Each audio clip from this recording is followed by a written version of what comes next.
My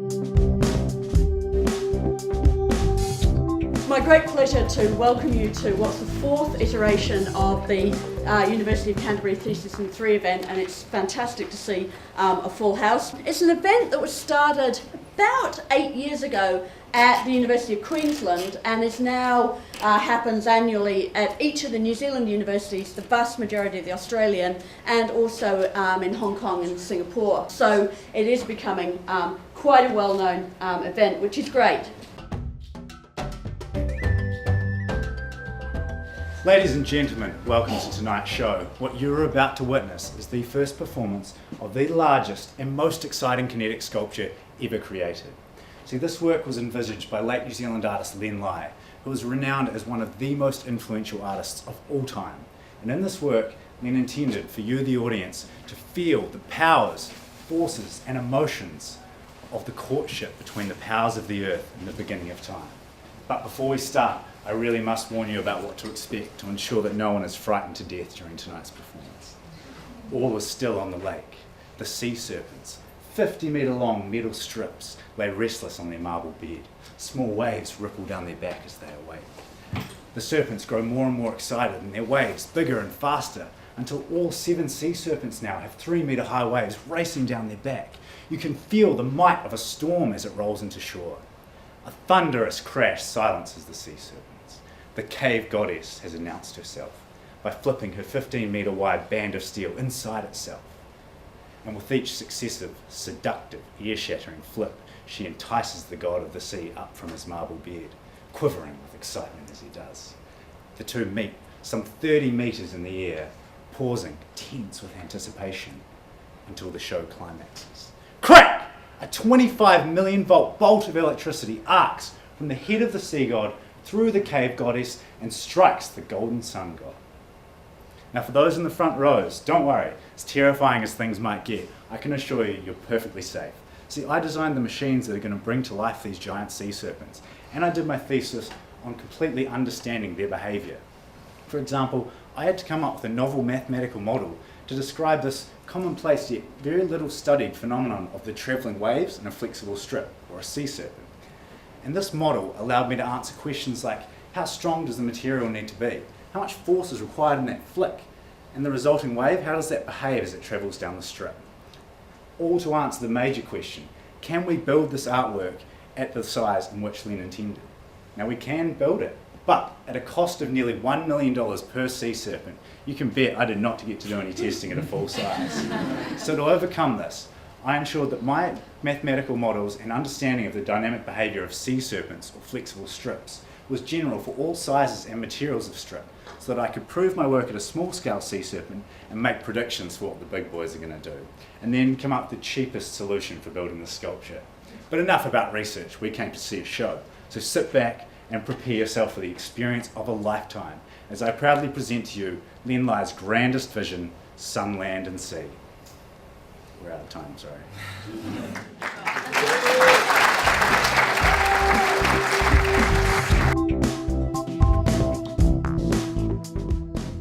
We knew the world would not be the same. A few people laughed, a few people cried, most people were silent. I remembered the line from the Hindu scripture, the Bhagavad Gita, where Vishnu is trying to persuade the prince that he should do his duty, and to impress him takes on his multi-armed form and says, "Now I am become death, the destroyer of worlds." I suppose we all thought that, one way or another. That was a quote from Robert Oppenheimer after the first atomic bomb test. And like nuclear technology, nanotechnology has the power to greatly change our society. It can bring us clean energy, personalised medicine, and perhaps even robot butlers. It can also decrease our privacy, increase global inequality, and have soldiers running around in nano-enhanced battle suits. So how do we find a balance? Well, currently, nanotechnology policy is obsessed with the idea that nanotechnology is simply a chemical that can be measured and controlled. But this misses one very key point, that nanotechnology is exactly that, a technology, and it needs to be assessed as such. The thing is that technology and society are very closely linked. So we need to analyse them, and we can do that using the tools from science studies. So for example, we can use co-production to analyse how society and technology are interlinked. And we can use future studies to design, predict and analyse future technology, keeping in mind the societal forces involved. Unfortunately, there are a lot of uncertainties involved, given the complexity of society and the fact that future technology isn't actually here yet. So we need a method to analyse the uncertainty as well, and we can use case-based decision theory for that, where we look at past cases and see how they were handled. So for example, looking at our three components, technology, society and uncertainty, we could say, have a look at nano-enhanced foods and then look back to genetically modified foods and ask the following three questions. What enhancements can we have, or more importantly, should we have? What do the public think about this? And do we assume that this food is harmful until proven safe, or vice versa? By putting these three components together and sort of modifying them so they're suitable for nanotechnology, the ultimate goal for this thesis is to come up with a policy framework for speculative nanoethics. That way, we can calm the nanodragons of the unknown, and we can ensure that nanotechnology does not become death, the destroyer of worlds. That is the challenge we face. After all, as the poet Paul Valery once said, the future, like everything else, is not what it used to be. Thank you.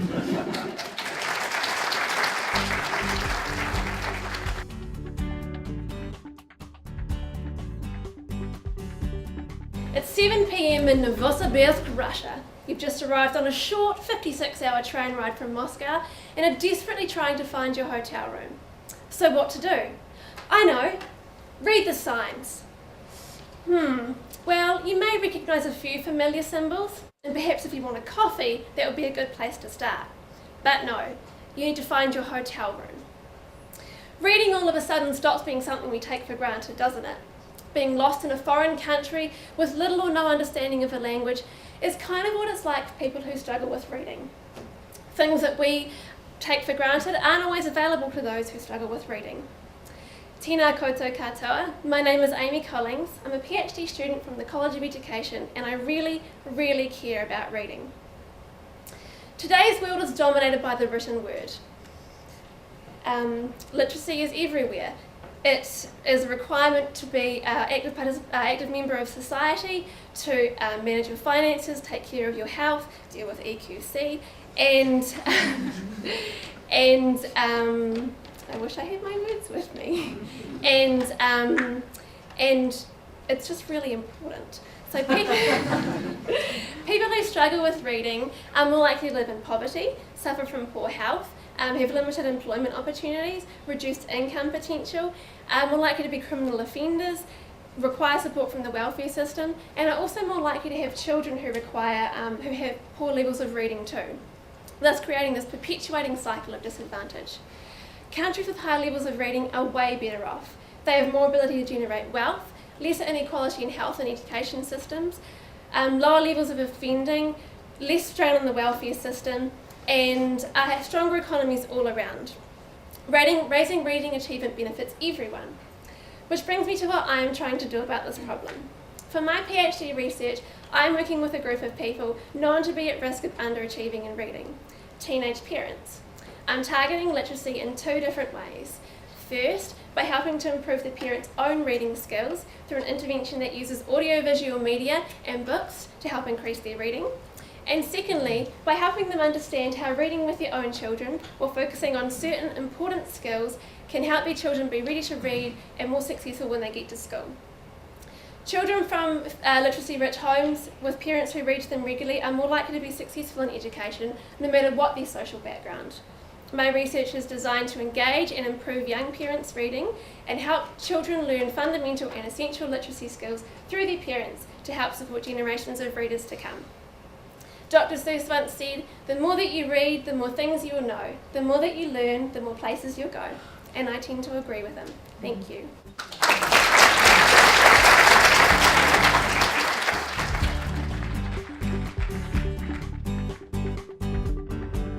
Fact number one. When you die, you can either donate your organs, or they can be burnt and turned to ash, or they can be buried into the ground to be eaten by bugs and other worms. Essentially, they will act as excellent compost. Strange really that most of us don't like the idea of blood and guts and donating organs, but we have no problem whatsoever with the worms chewing through our corneas. I'm not trying to scare you. This will happen. Fact number 2. New Zealand has the lowest rates of organ donation in the entire world. Last year, we had a grand total of 38 deceased donors across all organs. 38 people donated. Funnily enough, 10 years ago in 2002, we also had a grand total of 38 donors. 10 years, no change. However, fact number 3, ladies and gentlemen, we have the highest rates of altruistic donation in the world. So although we don't generally like giving our organs, when we have to, we're a very generous nation. Fact number 4, do you remember fact number 2? Let's be honest, you probably don't. Fact number 4, remember 38, 10? Well, in that same time frame, we have never had an education or mass marketing campaign to promote organ donation. In fact, we haven't had anything since organ donation began in 1940 with corneas and 1960 for solid organs. And finally, fact number 5, I should give up my thesis. Why is that? Well, I've been told by the head of organ donation that unfortunately we're never going to be able to increase the rates of organs. I disagree, strongly. Ladies and gentlemen, my name is Rachel Walsh and I am looking at ways to increase the rates of live and deceased organ donation by implementing 13 various options. These include the most basic, from education through to funeral grants, through to something you really like, such as paying off your student loans. I also look at the legal options such as an opt-out system, a compensation system, and a model where we will pay for you to donate your organs, a regulated trade. So how am I going to do this and make sure it's just not crazy ideas? Well, I have completed qualitative research where I have interviewed the key stakeholders in organ donation in this country. This includes donors, recipients, cadaveric donor family members, nurses, psychologists, transplant surgeons, the whole lot, because they know what works, what doesn't work, and what we could make better. So why am I doing this research? Because 500 people die every year desperately waiting for an organ. Why am I doing this research? Because it's so fixable. Other countries have done it and so can we. And finally, why am I doing this research? Because this is just a snippet of some of the real interviews that I've undertaken. Participant number 2, a child. You have this option. You can either give your organ away when you die because you will no longer need it and you can save this child's life, or you can give it to the worms to feast on. Don't be the majority. Thank you.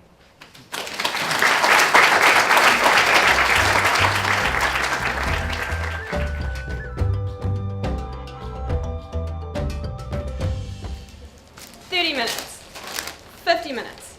Nutritional food labelling. We stumble upon it daily, but what exactly does it mean? Who here can convert kilojoules to calories and calories to exercise time based on your weight and speed in a matter of seconds? Here is a mandatory back-of-pack nutritional labelling system on place in food products around New Zealand. The problem is, these labels are hard to interpret and require time and knowledge to interpret correctly. New Zealanders have been found to have low health literacy. Therefore, facts and figures, which are often effective at aiding high health literate consumers, are ineffective at aiding most New Zealanders. Why is this such a major problem? Well, New Zealand has been found to have a major obesity epidemic, with 1 in 3 adult New Zealanders classified as either overweight or obese. We are currently ranked the 3rd most obese nation in the OECD, and this number is climbing. I aim to use front-of-pack food labelling. Sorry, my slide's having a bit of a problem.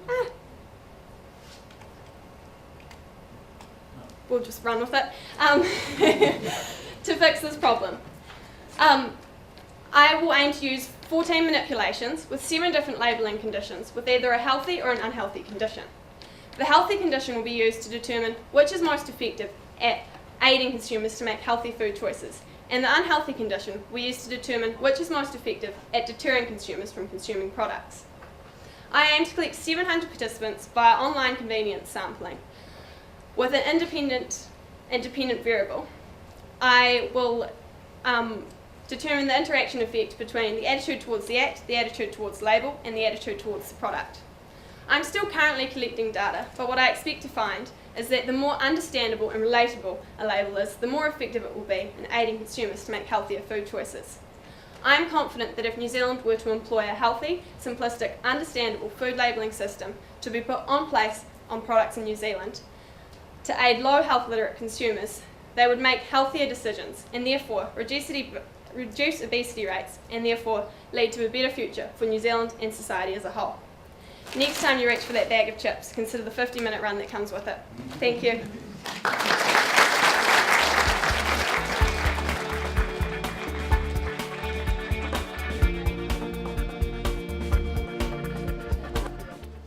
When a mouse got trapped and its neck is stuck, unable to speak, is there any way that it can express its problem?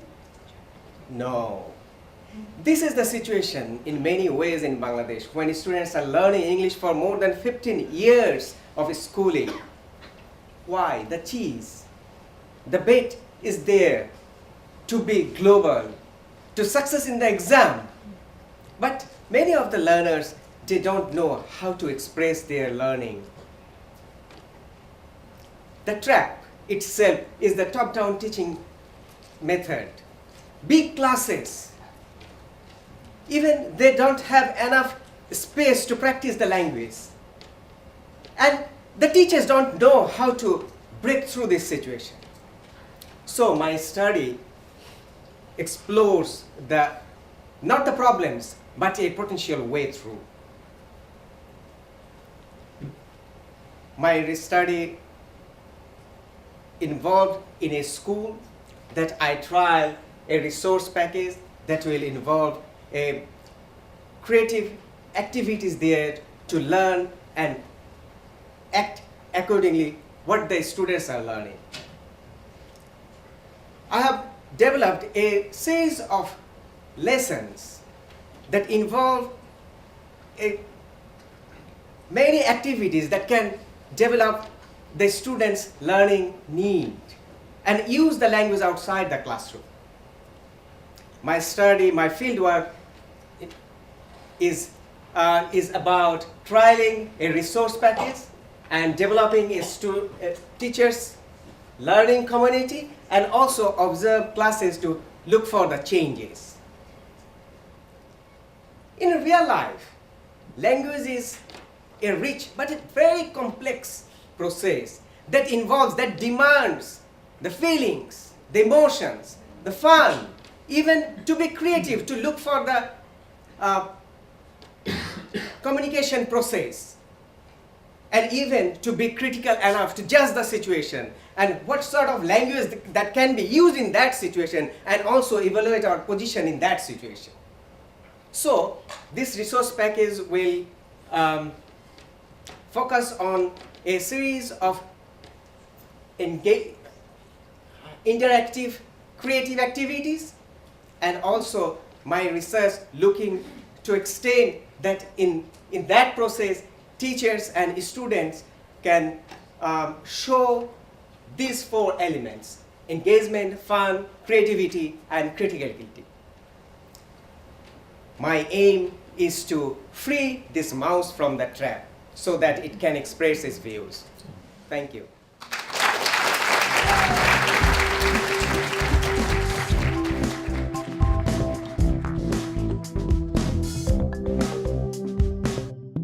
How would you like a really good excuse to drink red wine?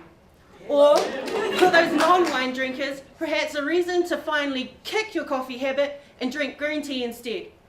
You see, these beverages contain compounds, resveratrol in the wine and ECGC in the tea, that have been shown to have anti-carcinogenic properties. So I'm investigating whether they can stop ovarian cancer growth, and if they do, how they go about stopping the cancer cell multiplying. Now you may be asking yourself, if we already know they work in some cancers, why bother with an ovarian cancer study? Well, firstly, not all cancers are the same. As well as originating in different organs, they also use differing cellular mechanisms to survive and multiply. So whilst one treatment may work on a cancer, another cancer may not respond. And then the compounds in question have not yet been tested on ovarian cancer. Ovarian cancer is also extremely difficult to detect and is usually in an advanced stage by the time it is diagnosed. So any treatment that could stop its development would be extremely beneficial. Secondly, nearly all of the previous studies on these compounds were done using monolayer cell cultures. This is where the cancer grows as a single sheet of cells adhered to the bottom of a dish. Whereas I'm using a more innovative technique where the cancer grows as tumor-like spheroids. Now these spheroids will give a much better indication of how tumors inside the body will respond to the compounds. They'll also reveal if the compounds can stop ovarian cancer spreading, as this cancer spreads by cells shedding off the ovary, forming spheroid-like clusters, and then migrating to other parts of the body. Finally, if I'm able to determine how these compounds are working, that is, what cellular mechanisms they're targeting inside the cancer, then more effective treatments can be developed. Now ladies, ECGC is currently under investigation, but preliminary results for resveratrol suggest that having a glass of red a day will keep the doctor away. However, sorry guys, no ovaries means no excuse to drink. However, having a cask of wine all in one hit ain't gonna do much, apart from give you a headache. Thank you. Or should I say, cheers.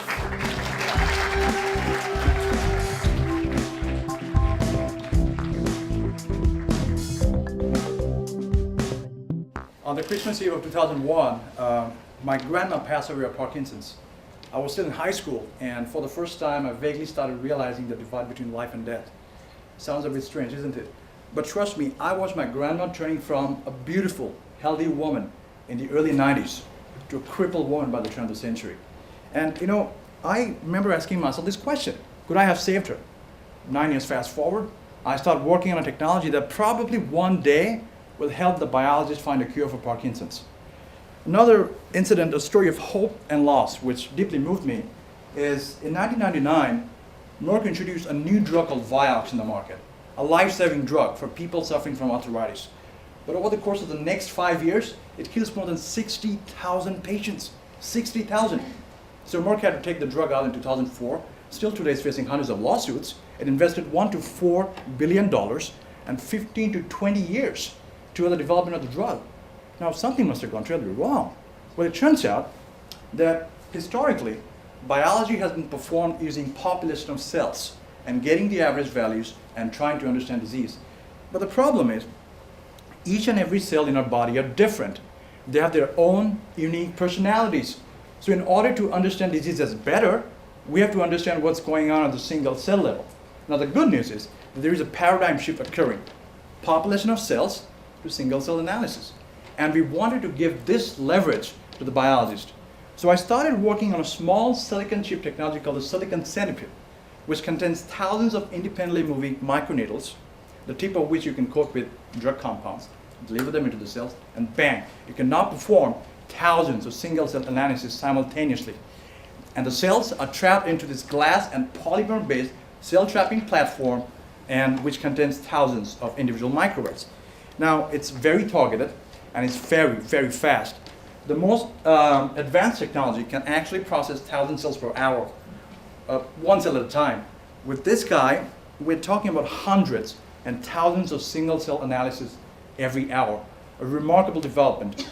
Now, we have manufactured the first single element prototype. We're about to manufacture the first arrayed architecture in Germany this year. Now, imagine if in the early stage of the drug development, Merck had thousands and thousands of individual cells all lined up, different cell types, different genetic types. And Merck could have studied the variation of diseases across all these different cells. Because of a chip like this, it could have saved a lot of lives, time, and money. We are entering an era of personalized medicine, where depending upon your genetic type, you'll be given medicine. Now, look, I sincerely hope that within our lifetime, diseases like Parkinson's, Alzheimer's, leukemia, cystic fibrosis, etc., become a disease of the past. Thank you very much for listening.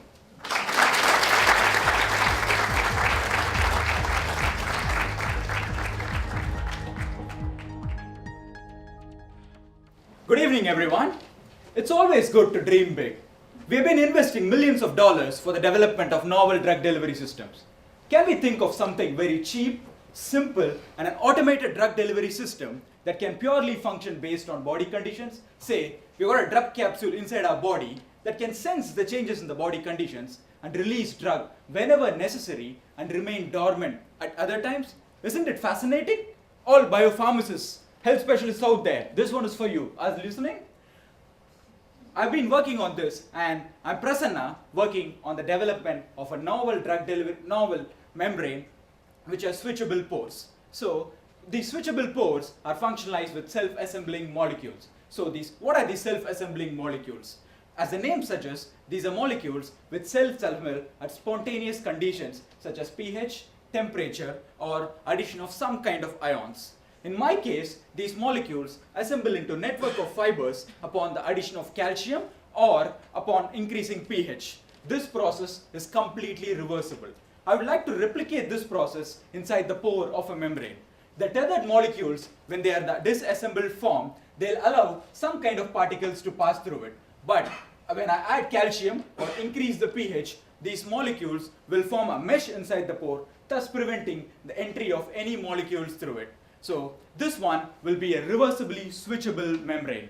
Now, these self-assembling molecules I'm dealing with are peptides. Peptides are nothing but small proteins made of few amino acids. The properties of each amino acid in a peptide strand will contribute in a large way to the assembly and disassembly of these strands.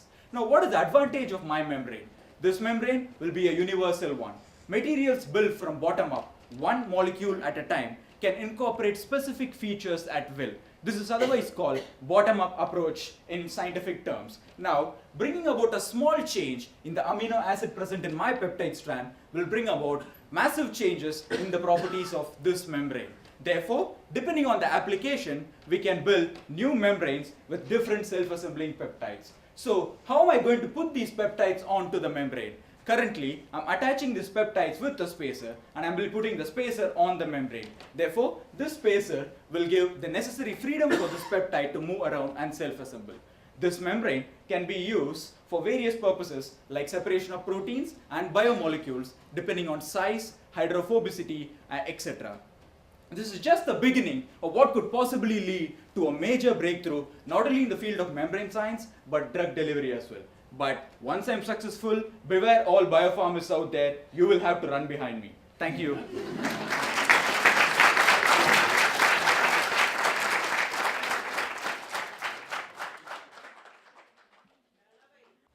That is Lake Wilkie in Southland. It's got some stunning forest at the back there, and then shorter trees and flax closer to the water. Now, we only have about 30% of our forest left in this country, and we're still losing some. So, we can't just protect what we've got. We've also got to try to regain some of what we've lost. This is Aurora Waituna wetland. It's also in Southland, and it's managed by the Department of Conservation.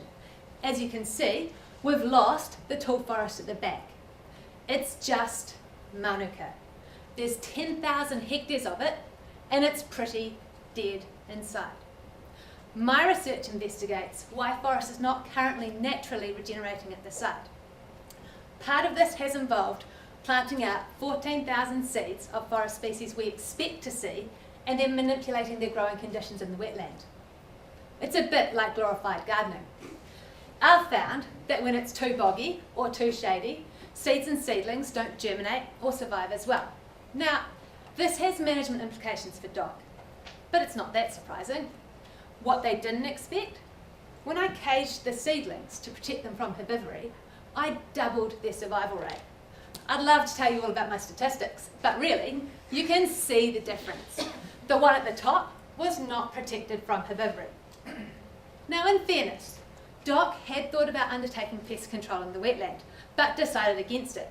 You don't see pests in there. Armed with several kilos of peanut butter and 2 pest surveys later, I've found there are nocturnal rats, mice and possums right throughout the Manuka. It's hidden herbivory. Okay, well, the forest will just be slower to regenerate, right? Pests have food preferences, like us. And I've found we don't just end up with fewer seedlings. The forests these seedlings are going to go on to become will be fundamentally different.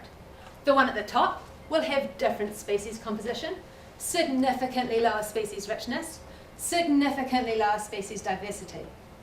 Imagine planting out eggplant, courgette, tomato and spinach, and then because your garden has rats, ending up with a steaming little bowl of spinach. Now, so it's more than just slower forest regeneration. This is important in itself because my site's actually an internationally recognised Ramsar wetland, and so there's a legal obligation on the government to protect it. The wider point though is that these nocturnal pests and their hidden herbivory are affecting both the amount and the ingredients of our future forests. Kia ora.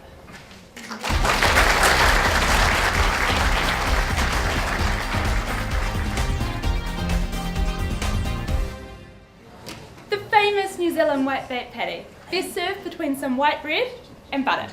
A delicious treat, but unfortunately, it's become an expensive delicacy, with shop prices reaching up to $100 a kilogram. I'm sure you've all heard about just how great fishing was in the good old days, and how current catches just aren't what they used to be. But it raises the question, why are our whitebait catches declining? What can we do to fix this? And will our children and our grandchildren still be able to go fishing? As you may have guessed, my research is on whitebait. However, I don't focus on the whitebait we all catch and love, but on the ones that escape, the ones that make it past the whitebaiters' nets and mature into adults in their upstream homes. For such an iconic New Zealand fishery, we have essentially no research on what happens to these fish once they enter a stream as whitebait. We have no idea how many fish there are, how far they're capable of moving, and what is driving their decline. So my research attempted to answer all of these questions about this mysterious little fish. So, I went fishing. And what you may not know is that these fish love Marmite, and it's an amazing bait. After baiting my traps of New Zealand's liquid gold, I catch hundreds of these adult fish within hours. So there's a secret trick for all you whitebaiters out there. Once I caught my fish, I painted them a range of different colours. Now this paint was injected under their skin with an insulin needle, and they also glowed in the dark.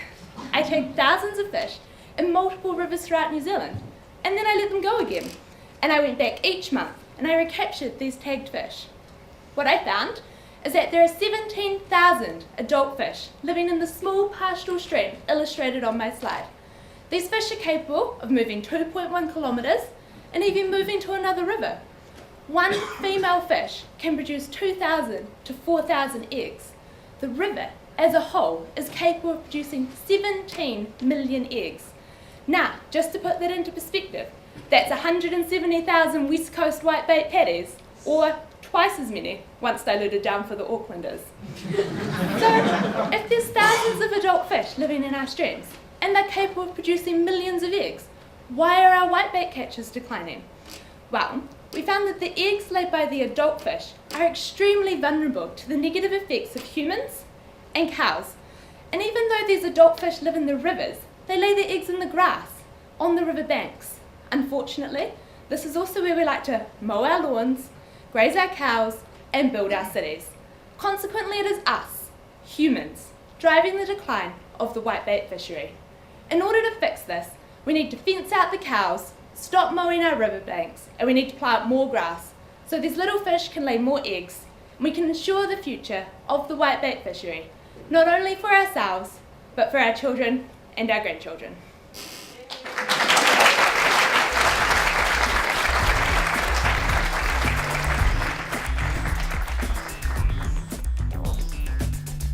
Good evening, everyone. I'd like you to have a look at this map over here. The country of for a very long time now, Somalia has been known colloquially as a complete mess of a country. It is the ultimate failed state. Failed because it has lost its control over its territory and its population, it has lost its sovereignty, and has therefore reverted back to anarchy and human rights abuse. More importantly, perhaps, it allegedly forms a breeding ground for international terrorists, and as such, the international community, for more than 20 years now, has tried to intervene in Somalia to try and rebuild the Somalian state. But I'd also like you to have a look at that northwestern region of Somaliland. Through local grassroots initiatives, Somaliland has managed to hold democratic elections, build a functioning government, and sustain a situation of relative peace. It has tried to obtain full independence and recognition as a sovereign state, but has remained unsuccessful so far, even though it's quite a well-functioning region. Now, isn't it ironic that on the one hand, we, as the international community, desperately persevere in trying to rebuild the Somalian state, but we do not fully recognize a place like Somaliland? And isn't it also strange to label a state as being failed, but therefore not acknowledging that there are also stories of success to be told in those places as well? In my PhD thesis, I used this case to argue that there's still a very strong ideal about the state in international politics. And this ideal upholds that a state has, or should have, universal sovereignty in every corner of its territory. And because of this ideal, it is believed that 1, we can legitimately intervene/invade state boundaries if that state doesn't live up to that ideal, and 2, other modes of political organization, like Somaliland, are not taken seriously. In my research, however, I want to use a less state-focused approach of sovereignty and argue that failed states are in fact not necessarily completely or irredeemably failed, but rather just opening up opportunities for other forms of political authority. Now, apart from this case, I use 2 other examples to build my argument.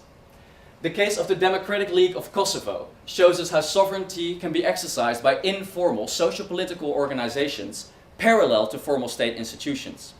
And the case of Bougainville demonstrates how a non-state-centric approach by the international community can be a very helpful solution to secessionist conflicts. By examining these 3 cases, I hope to convey that attempts at governance building and conflict resolution in failed states should look beyond the state. It is really, really important to treat these places in the 21st century way, shedding our ideal of statehood for political procedure. Because I believe that only in this way we can end the vast suffering that so many Somalians, but so many others around the world as well, go through every day. Thank you very much.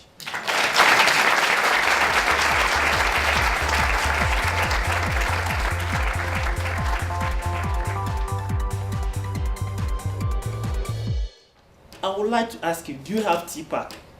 Well, the young ones may be thinking about TPAC Shako. No, I'm talking about technological, pedagogical content knowledge. Why am I asking that? Don't you all use technology to teach? We use technology to do our presentations. Well, maybe you are not teaching youngsters, so you may not be bothered about that. But would you like your high school science teacher to use old methods of teaching to teach the future generation? High school science teachers are using technology to teach. But how are they appropriating the technology in their science classrooms? My study is assessing how they do that by measuring the newly formed construct known as the technological pedagogical content knowledge. Conventionally, teachers are trained in 2 main constructs. Their content knowledge, that is, if you're a biology teacher, you'll be taught your osmosis, reproduction, what have you. And then you'll be taught in the pedagogical skills. How are you using inquiry, lecture method, discussion, how to assess students, how to manage your classroom. Those constructs have been dominating in our teacher education programs. But we live in an era where technology has taken over. Teachers are using YouTube videos. They are using animation, simulations to teach. But they were not taught how to use technology during their teacher education program. My study, therefore, is looking at New Zealand science teachers' technological, pedagogical content knowledge and the context within which they use technology in their classrooms. Students' background, high, junior level, senior level science classrooms, high achievers, low achievers. Are these constructs influencing how teachers use technology to teach? Well, most of them are not. But because of the NCEA, teachers are using technology differently in their science classrooms. One teacher says that, oh, when it comes to the seniors, I am rather putting stuff in their head. Whilst in the juniors, you allow them to play with the technology, as she terms it. So I wanted a national snapshot of how teachers are using technology, and at the same time, have a qualitative, in-depth study of what they are doing in their classrooms. So I used the 2 main research approaches, both quantitative and qualitative, which we describe as the mixed methods approach. Specifically, I used the para-convergent approach, where I conducted my online survey, at the same time sat in teachers' classrooms and observed what they were doing with technology. So teachers were using technology all right, But they did tell me that, oh, during my teacher initial education, I never had a class on technology.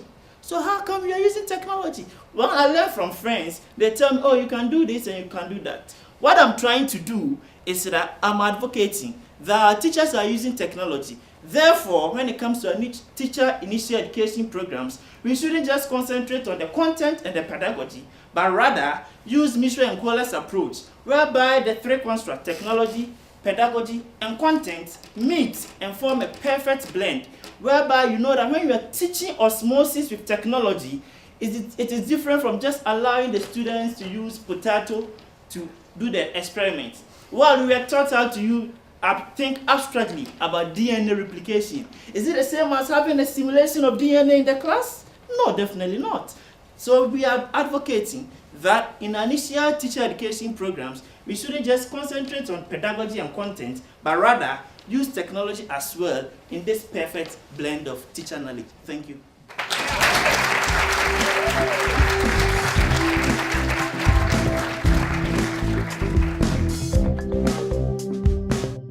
Good evening, everyone. We'll start with a game for those of you who don't know me personally. I'll ask you to try and guess where I'm from as precisely as you can. Now, I've already said a few sentences, so that should help you. You can have 3 goes, and please don't be shy. Belgium. Close but not quite. Ukraine. Closer. Russia. Bingo! Maybe if I had spoken this way, that would have made your task much easier. And this is what I study. I study foreign accents. We all have a unique way of speaking. In native English speakers, we often expect the accent to betray their origin. In second language speakers of English, however, we often regard the foreign accent as something that they should try to get rid of. We might like to think that we've moved on from overt racial or ethnic discrimination, but linguistic discrimination rules in the 21st century. There are multiple cases of people being fired or not hired because of their accent. The employers might say, the accent interferes with the worker's responsibilities. But what if the speaker is perfectly intelligible? Can accentedness alone be the reason for punitive measures? There are 2 things that I'm addressing in my research. First, I would like to show that the accent is an integral part of one's identity. I have interviewed 20 international students here at UC in 4 different communicative situations. This allows me to see how their accent changes depending on who they talk to and what the topic of conversation is. The second part of my project is a perception experiment in which people listen to the recordings and try to guess where the speaker is from, just like you did at the beginning of my talk. They hear each speaker 4 times, but they don't know that it's the same person talking about how they love to go fishing with their father at the age of 5, and how now they're doing research and developing a computational model based on mathematical equations that simulates neurovascular coupling in the brain. My goal is to show that the native speaker is a social construct, and one and the same person might or might not be regarded as a native speaker in different situations. Understanding how our accents work is very important. In the globalized world of today, with so many international companies, laborers and tourists, people from different language backgrounds come in contact on a daily basis. And we want this contact to be pleasant and efficient. Thank you.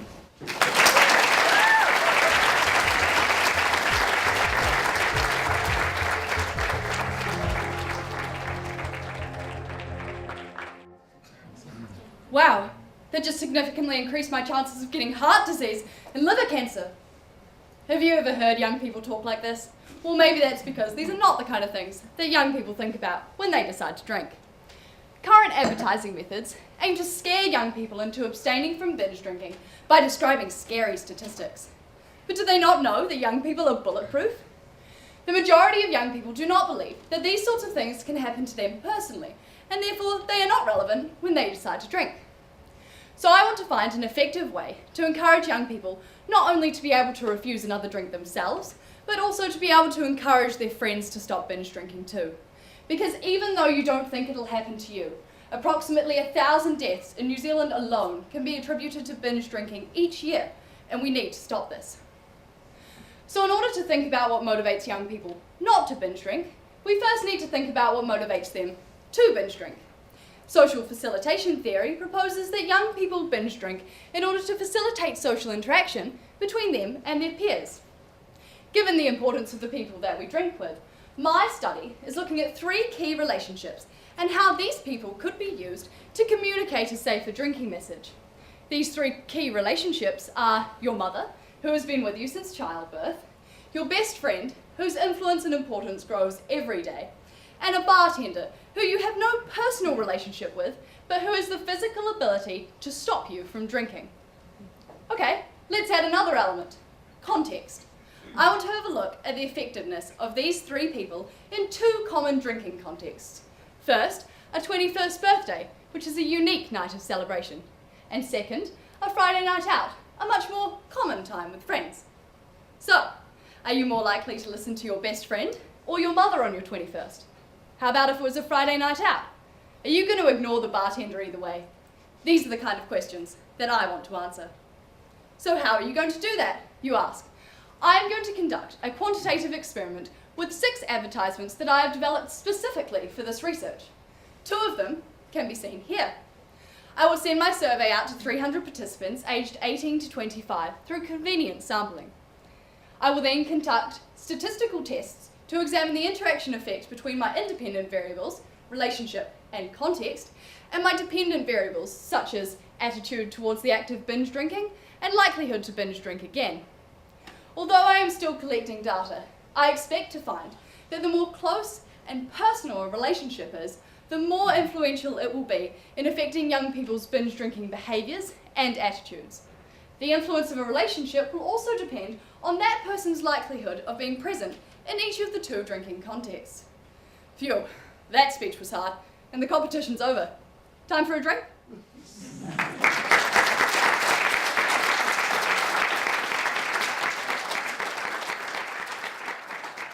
All of the presentations were fantastic, weren't they? Let's give them all a round of applause.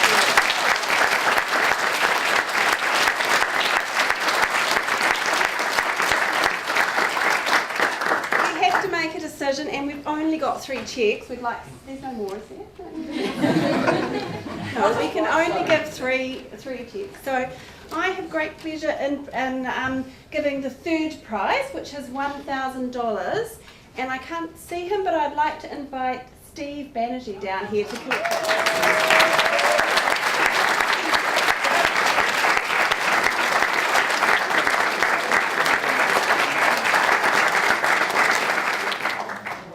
So I get the fortunate pleasure to announce 2nd place. And for something that was very clear was the engagement, the amount of interesting facts that she brought to it, but also the clear presentation and managing to fit so much into 3 minutes. So in 2nd place, Olivia Burge.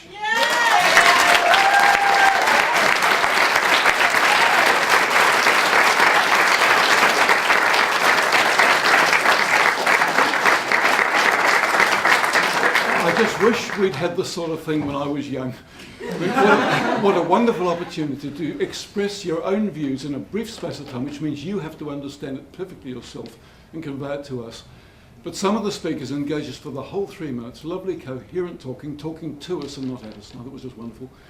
So it's my very great pleasure to announce that the winner tonight is Senior Mitchell.